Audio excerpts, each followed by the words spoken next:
Hey everybody, welcome back. We're going to continue our Prepper Dog series. This is episode 9, Best Dog Breeds for When Shit Hits the Fan, also known as SHTF. So the purpose of this episode is to talk about what I believe is the most important considerations for choosing a dog for shit hits the fan. So I've come up with a list of 5 that I think are the most important variables for choosing a dog for the end of the world as we know it, whatever your doomsday is. And this is going to be very controversial, and I get it. And this is going to be more controversial than anything that you probably watched or seen on any other vlog or article or online, any other video out there, because I'm going to talk about real life stuff, and that's going to get people, kind of get people amped a little bit. And I'm not going to do this ridiculous thing where you see somebody say, well, these are the top 10 breeds, and if your breed isn't on there, then it's garbage. I'm not going to do that, because I realize a lot of the people that I'm talking to right now, if you're probably listening to this, you probably already have a dog. So whether it is a champion sired German Shepherd, 100-pound German Shepherd, or a 5-pound, teacup Yorkie, you probably believe that you have the best dog, and you can give me 1,000 reasons why it's the best dog, and it's the best dog for you for the end of the world. And I'm not here to debate that, and I'm not here to tell you you're wrong. But what I am here to tell you is, regardless of your skill level, regardless of your preparedness level, regardless of how long you've had the dog, or if you don't even have the dog yet, regardless of where you're at in life, these 5 considerations are super important, and there's something that you can use every single day. There's something that I use every single day to help make myself better, and it's very important. So regardless if you're a long-term veteran and you've been breeding, or you've had dogs for years and you're the best trainer in the world, or you're brand new to preparedness and dog ownership, these 5 considerations are what you need to have to figure out what's the best situation for you, for your dog, for the end of the world. So I'm really excited to bring this to you. Let's get started. So I would say the foundation consideration, and if not the foundation, one of the first considerations I believe that you should look into is, what do you need the dog to do, and how often will they be performing that task? As we know, dogs have been bred historically, biologically, to work side by side with man and perform different tasks. A few of these tasks that dogs are bred to do: hunting, personal protection, guard dogs, watch dogs, livestock guardians, and then service dogs. And service dogs falls into a broad spectrum of everything from medical alert dogs, mobility dogs, PTSD dogs, etc. The list goes on and on. So it's really important to figure out what you need the dog to do and how often they'll be performing that task. A great example of that would be my neighbor. He's a great hunter. I mean, he could be a professional hunter if he wanted to. He hunts all the time. And he has hunting dogs that hunt side by side with him all the time. He incorporates his dogs into his hunting. His hunting plan includes dogs. So he has a perfect setup because they do that task, and they do that task often. But if you are wanting to get a hunting dog for the end of the world, right, but you don't hunt very often, well, then you have to ask yourself, okay, is this really permissible? I have a hunting dog. He rarely performs this task, if ever. So what ancillary tasks are he doing day by day? What's the day-by-day grind and tasks that you are expecting of him? And is that breed of dog best suited to do those tasks? I'm not here to make that judgment call for you, but it's something to look at and think about. Same thing with me. As you guys probably know, I have a Malazar breed of dog. I have an English Bull Mastiff. And Malazar breeds of dogs go back to, ancient Greece, or depending on your school of thought, Albania, right? And that's a conversation for another time. But they are bred, and they were bred for a certain purpose. And I believe that purpose is best suited, for the lifestyle that I have. But everybody's different. Okay, so if you live in the city and you have obviously a different day-to-day grind than what I have living in the rustic country. And we have different considerations, and we have different ancillary tasks for our dogs to perform. So it's really important to figure out what your lifestyle is, what you need the dog to do, and figure out how often they'll be doing that task that you are, wanting them to do. So I think it's really important that we look at this from a common sense standpoint, and then realize that within these categories, they can break down even further, right? So if we're looking at, for example, a watchdog, there are different kinds of watchdogs. You have different kinds of tasks for that, okay? So I think there are a lot of dogs that are great watchdogs. German Shepherds, Rottweilers, Doberman Retrievers, Doberman Pinschers. I'm sorry, they are really good watchdogs. But are they doing the kind of watching you want them to do? Let me give you an example. A Livestock Guardian, great watchdog, amazing watchdog. However, they may not be the best early warning watchdogs. What do I mean by this? So you may have a dog that barks, barks, barks. That's early warning. Hey, I see you. I know you're there. I want you to know that I know you're there. And then you have some Livestock Guardians that they'll watch you, but they'll also be stalking you. You may not know that they're there until they want you to know that they're there, and you will know that they're there. Is that the kind of watchdog that you're wanting? So you have lots of different types of watchdogs that mean different things. So even within these categories of personal protection, guard dog, watchdog, service dogs, they fall into different tasks that they perform. Even hunting. So you have hunting dogs that will actually go out, grab the animal. Then you have hunting dogs that will drive the animal into a tree or into a hide to where you go and you make contact with the animal. So even within hunting, there's different categories that will break down further.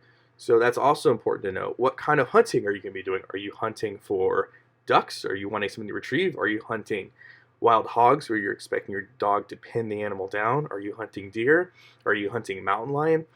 See, there are a lot of different types of hunting that you should look at and be like, well, what kind of dog is going to be best fit for even the type of hunting I'm wanting to do, right? So these are all important factors that you should look at and you should think about. So consideration number 1, what do I need the dog to do, and how often will they be performing that task? Consideration number 2, what is your ability and skill level? And this is really important. Too many times when I go on these forums, I look at these articles, when I see these YouTube channels, everybody thinks that somehow if they buy a designer breed dog, if they get the pedigreed German Shepherd, Pit Bull, Akita, Rhodesian Ridgeback, Doberman Pinscher, Rottweiler, that their dog is just going to be this awesome bad guy killing special ops hunting service dog that's going to cuddle with them at night and protect their family and their livestock from any enemies, foreign and or domestic. You know what I mean? And they somehow have this in their mind that as long as I get this designer breed dog and I spend thousands of dollars, it's going to somehow do all these things. And that couldn't be farther from the truth, And let's say you did decide that let's say you bought this designer dog that just automatically, intuitively knew how to do all these different skill sets, and you live in the, when is your dog going to go out if you live in the city and get you and bag you an elk? And let's say it does. Let's say it drags this full-size adult male elk in season, fills out the tag for you, the whole 9 yards, makes sure all the paperwork's good within your state, and it brings you back this amazing elk. Hey, Dad, I did everything. I took care of all the paperwork. Here it is. Do you even have the skill set to take that animal and harvest it and procure food for your family? Because the answer is no. This amazing, pedigreed, designer dog did all this work for you, filled out all your paperwork, and guess what? You don't even have the skill set to harvest an animal appropriately. And if the idea is, well, I am just going to learn it and I'll figure it out, you are so far off from reality that it's ridiculous, and you can't help those people anyway. And I told you this was going to be a controversial video, but controversial subject, but it's the truth. When you're looking at what your desired tasks are, what the end goal is, well, how good are you at making sure and training and making sure the dog gets there? Because another great example, Black Labs and Golden Retrievers, they are great dogs. Historically, they are great dogs for service work. But your Black Lab, pedigreed Black Lab, isn't automatically going to be a great PTSD dog or medical alert dog or mobility dog. Now, you can definitely train them to do that, but, intuitively, they don't just perform their tasks. There's hundreds, if not thousands of hours that go into training that service dog to do those functions. It's the same thing with bite work, hunting, the whole 9 yards. You can't just think that you're going to buy a designer breed and they're going to somehow just figure it all out on their own. So you have to ask yourself, what is my skill set level, and what's my ability to do this? And let's say you decide to get your dog privately trained. That's great. If you have the resources to do that, by all means. But do you have the skill set and the ability to continue on that training? Even we see for dogs that are used for military and police work, most of the time they're trained at a minimum biannually or annually. a lot of times they're trained, and they have to make sure they keep, accreditations up and certificates up, and they have so many hours of training. I know in a lot of states, between 10 to 16 hours a month of minimum training for police work. So you have to ask yourself, what is my skill set and what is my ability to do it? Because it takes a lot of work. Right now, we're training our dog to do bite work, and it is a lot of work. So you have to ask yourself, do you have the time to properly train your dog? And what your time is going to vary depending on what you got going on in your life and what you're doing. I am blessed enough because God put me on this earth for preparedness. Without a shadow of a doubt, I am put on this earth for preparedness. That is why God created me. And so that is a part of my lifestyle. Preparedness is my lifestyle. And I have a dog, an amazing dog, and she's with me when I go to bed, when I wake up, when I'm out working. She's by my side. And I'm blessed to be able to have that time to train her and to go through, all the different tasks that I want her to accomplish. And it is a lot of work. But like I said, that is my lifestyle.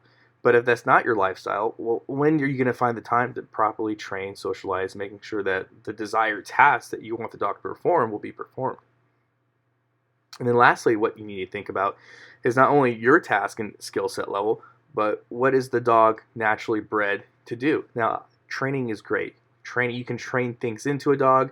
You can train them to not do certain things. I get it. But you have to think, what is the overall utility of what that dog's going to do? I think that any dog, you could probably train any dog to do bite work. You could train your Shih Tzu, your Maltese, your Yorkie, and they probably will have the confidence. I know plenty of Yorkies out there that have the confidence to take on anything. But you bite train your Yorkie to be bite trained, that's great, but how effective are they going to be at performing that task? The same thing goes for dogs that like to bark, that bark a lot. Well, in an off-grid, without rule of law, raw situation, you may not want your dog to be loud. There are plenty of situations where having a loud barking dog would be not good to the task at hand.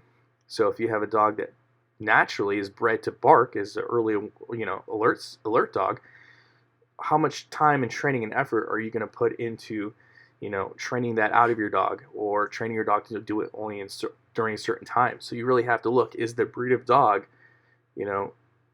great for the tasks and skill sets that I am trying to instill in it? So these are all considerations that, we need to look at. Like I said, I think it's great, and nothing against designer breed dogs or any dogs, that's great. But don't think just because you have a dog that has certain things in its pedigree that it's automatically going to know how to do it. Even if the dog's parents, the sired parents, are bite trained, serviced, trained, trained in hunting, doesn't mean that those skill sets automatically naturally go to their litter, right? So these are all things taken into consideration. What is your ability? What is your skill level? How much time do you have to properly train your dog? And then, does your dog naturally, intuitively, is bred to do that? Does your dog want to do that? So those are all great things to look at and to consider. Making sure that you have that at least addressed is really, really important. Number 3, what does your infrastructure look like? So let's say you have a dog that's able to perform all the aforementioned tasks, whether that be for hunting, personal protection, guardian, what have you. Your dog is fully set up, trained, they know what they're doing. Do you have the infrastructure in place to take care of the follow-through? What do I mean by that?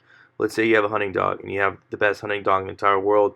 This dog literally goes out into the wilderness, bags you an 800-pound bull elk, brings it back to 2 miles uphill in the snow, takes care and validates the tag through the state, takes care of all the paperwork. This dog's a rock star. He literally found the animal, got the animal, brought the animal to you, took care of all the state paperwork, validated your tag. Do you have the infrastructure set up to harvest the animal? Do you have a place to hang it? Do you have the right equipment to skin it and harvest it? Do you have the right equipment to preserve it, whether that is with a freezer, or are you going to can it? Do you have the ability and skill set to can it? Are you going to smoke it? Do you have the smokehouse and infrastructure set up to do that? Are you going to cure it? These are all considerations you need to have, because you can have the best hunting dog in the world that can do all the aforementioned, but if you don't have the ability to follow through with making sure that you can actually take the animal and make it usable for you and your family, what's the point? Here's another great example. Personal detainment, right? What's your SOP, your standard operating procedure for personal detainment? Give you an example. You're on your property doing chores. There's somebody that then comes on your property for nefarious purposes. Let's say he is a habitual user of methamphetamines and he is there to kill, steal, and destroy. But not to worry, you have a dog that Special Forces trained in personal detainment. He has taken an honor to defend against all enemies, foreign and domestic. He's on your property for nefarious purposes. You then send the dog out to make contact with him. Dog makes contact, takes him to the ground. What is your SOP for personal detainment? Is this something you've thought about? Can you call law enforcement? Great, you call law enforcement. How long are they going to take to get there? Are you going to just have your dog holding him down and attacking him and having him bleed all over yourself? Or are you going to go in and take custody of that person? Do you know how to take custody of that person? Do you have the equipment? Do you have the skill set to take custody of that person? Do you have the skill set to do search incident to custody, meaning searching for weapons, anything that could poke you, prod you, stick you? What are you going to do once you got that person into your custody? What are you going to do if you find weapons, narcotics, other contraband on that person? What is your standard operating procedure for that detainment? Do you have that skill set? Again, do you have that equipment? These are all things to think about. Here's something else to think about. What if you can't call law enforcement? What are you going to do with this person that you now have detained by your dog? Like, again, these are all things to think about, because that dog is an extension of you. You are now liable for the actions of that dog. You are now liable for that person. And if you don't have an SOP, and if you don't know what you're going to do, if you can't tell me I'm going to do X, Y, and Z, starting from step 1 all the way to completion, I highly encourage you to get something right away. Get an SOP, because waiting till we'll just wait till it happens to deal with it is got to be the craziest thing that you can do. What's your SOP for disposal of predators? Let's say you have a livestock guardian or a dog that's going to guard your property. And by predators, I'll let your imagination run wild in this one. Whatever a predator may be for you in your area. Let's say your dog, like I said, took an oath to defend against all enemies, foreign and domestic, makes contact with this predator. The predator's either injured or killed. What are you going to do with that predator? How are you going to dispose of that predator? What are you going to do? What is your SOP? These are all things you need to think about, especially if you truly believe in your heart of hearts you have this stellar Special Forces best hunting dog, service dog in the world that is going to be performing these aforementioned tasks, and these are actual things that you think you may come in contact with. What's your plan for when you actually come in contact with them? It's something that's overlooked, and I see it overlooked many times, and people have the most ridiculous answers for what they think they're going to do. But this is a reality. If this is your reality and you really believe this is a possibility, you better have a game plan. Another thing to think about, do you have the proper equipment to house your dog? I'll give you an example for myself. On my property, it is fenced in, but it's fenced in with, in most parts, cattle wire, which is great for cattle. But my English Bull Mastiff, she's 11 months and over 120 pounds. She can get under that wire if she wants to. So, luckily for me, guardian livestock dogs, and Malazar breed dogs typically are very good at staying on their property and guarding their property. That's kind of what they're bred to do, and with a proper training, my dog does that. But what if you don't have a dog that does that? What if you have a dog that sees something on the outside of that wire, on the outside of that fence, and is triggered by it, whether that's a person, a deer, a squirrel, what have you, a rabbit, and they chase it? If you don't have an area where your dog can stay, fenced in, have you thought about what you're going to do? Do you have the proper equipment to make sure your dog is housed and contained in the area you want them contained in? Do you have the proper equipment for continuous ongoing training, right? A lot of people train hunting dogs differently, whether that's with whistles, collars. Do you have that? Do you have spares? Are you using electronic collar? Does your electronic collar have the ability to recharge? Do you have the ability to recharge it? Does it take batteries? Does it have an internal battery? Do you have extras? These are all things to think about, okay? Is your dog bite trained? Do you have a bite sleeve? Are you using that bite sleeve? Do you have extras? Like I said, these are all things that you want to take into consideration, because your training equipment are your tools, right? Another thing that gets looked over, so much is proper medical equipment for your dog. I'm sure you have the right medical equipment for yourself, whether that's personal protective tools, tools for hunting, tools for security, tools for making food. I'm sure you have tools set up for yourself. Medical is no different. I'm sure for yourself, You have an IFAC. I'm sure you have medications that can deal with anything from antihistamines for allergic reactions or NSAIDs for pain. I'm sure you have it all. I'm sure you have all the equipment to take care of everything from a bellyache to massive trauma. Do you have medical equipment for your dog? Do you know how to use it for your dog? Do you understand your dog's medical history? Do you understand what your dog's most prone to, injury-wise, based upon breed or the kind of work they're going to be doing? These are all things to take into mind, and I feel like too many times people don't properly look at their infrastructure and make sure their infrastructure is set up for what their desired goal is. So I highly encourage you guys to take a look at that and make sure these things are addressed. Number 4, how will you feed your dog? So this is super important to take a look at. I know I've talked about this before in other videos, but I really want to hit it home here. Do you understand what your calorie profile for your dog is? Every dog's different, and you need to know how many calories your dog's going to consume, especially if they're going to be at a heightened activity level. It's super important to know that. I did a video, episode 2, Ultimate Feeding Guide for your dog, where it's pretty much a plug and play. I give you everything you need to figure that out. I highly encourage you guys to look at that. I'll leave a video in the description box below for you guys to take a look at. But this is important for you guys to have a good understanding of and to have this, calculated. Based upon what I found, a 100-pound dog that's doing, work will require anywhere between 4 to 5 pounds of nutrient-dense food, depending on the activity level, every single day. Have you thought about that? Have you put that into consideration? Have you thought about nutrient density? Because your dog has certain nutrient requirements it has to meet. If it doesn't, you're going to start running into deficiencies, and deficiencies are deadly for your dog, especially if you have a deficiency in something long term. It can really hurt your dog. Next, what's your food storage plan? 99% of people that have pets feed them some kind of commercial food. I'm not here to get into the argument of if that's good or not, what's better, what's not better. Let's just say that's what you're doing. Most dog food has a shelf life of anywhere between 6 to 8 months.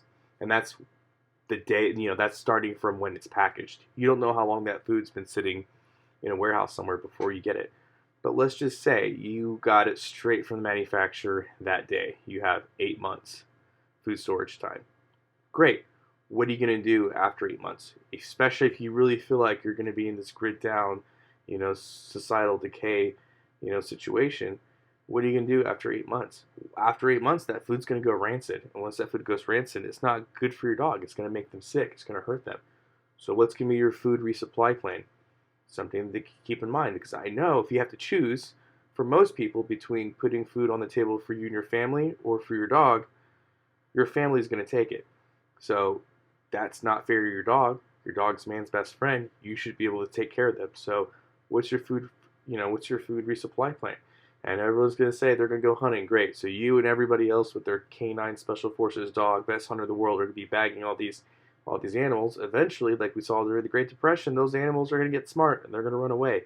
And I hate to break it to you, but 4 to 5 pounds of nutrient-dense food every day, that goes by real quick. So, keep that in mind. Another consideration to think about, especially if you don't have a dog yet. I know everybody loves the designer breed dogs that people feel are specially designed for doomsday, whether that be your Rottweiler, Rhodesian Ridgeback, German Shepherd, Akita, the list goes on and on. All these people love these dogs. Great. But those dogs typically weigh 100 pounds, like I said before. Usually require 4 to 5 pounds of nutrient-dense food if you're going to be feeding a homemade or raw food diet. Is it worth considering possibly getting a smaller breed dog that's capable of doing the things that you want to do? Let me give you an example. You have American Staffordshire Terrier, right? On average, about 50 pounds. Is it worth having a 50-pound dog versus having a 100-pound dog for what you're trying to do? I mean, you can cut the requirements almost in half, right?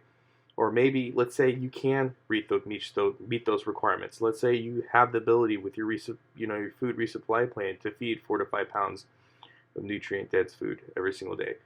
Well, maybe it might be worth it to think about. Should I have 2 50-pound dogs that are capable of handling the tasks I want at that same food requirement, or have one 100-pound dog that is going to be doing the aforementioned task? Again, these are all things to think about. I'm not going to tell you which one to do because it's totally up to you and what you're going to decide to do, but how you feed your dog is super important, and you need to address that. Like I said, this idea of, well, I'm just going to hunt and that's it, and that's the end of discussion. I feel like those are not realistic considerations, and I feel like you need to really dig deep down and figure out, okay, what is it that my dog needs? What are the requirements? And how am I logistically and using reality and science and math are going to fill that need? So I highly encourage you guys to take a look at that. Last but certainly not least, how will you meet your dog's daily water requirement? So a dog requires approximately 8.5 to 17 ounces of water per 10 pounds.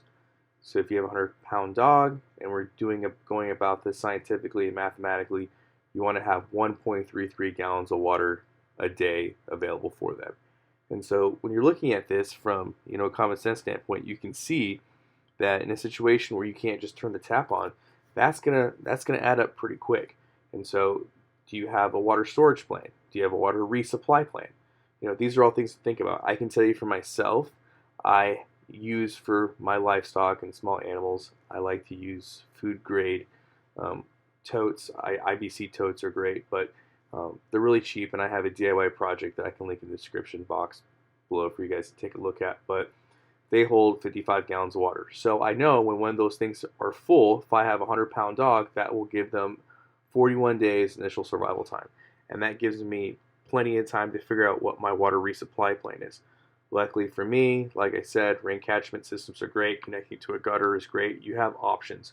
So this is something that can be easily addressed, but without any foresight, you can definitely, like I said, be putting yourself in a deficit really quick. So highly encourage you to look at what are my dog's water requirements going to be?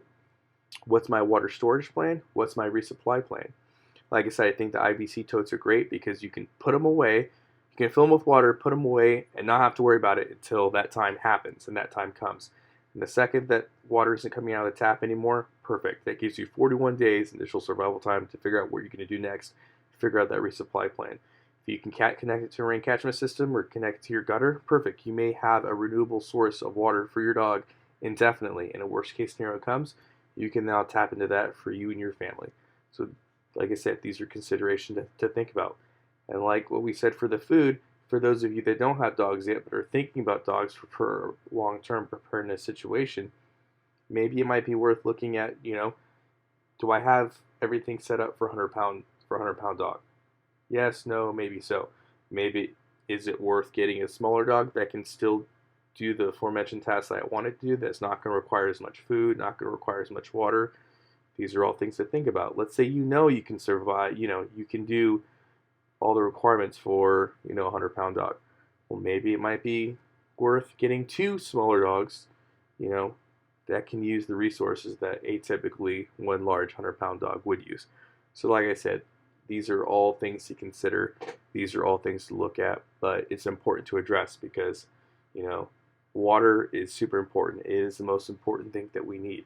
Your dog will die of dehydration before they die of, starvation. So it's really important to have a game plan for that and know what you're going to do. And I think with the water, if you just do a little bit of planning ahead, this is probably one of the easiest things to address depending on your situation and where you're at. So take a look at that and, get a game plan set up.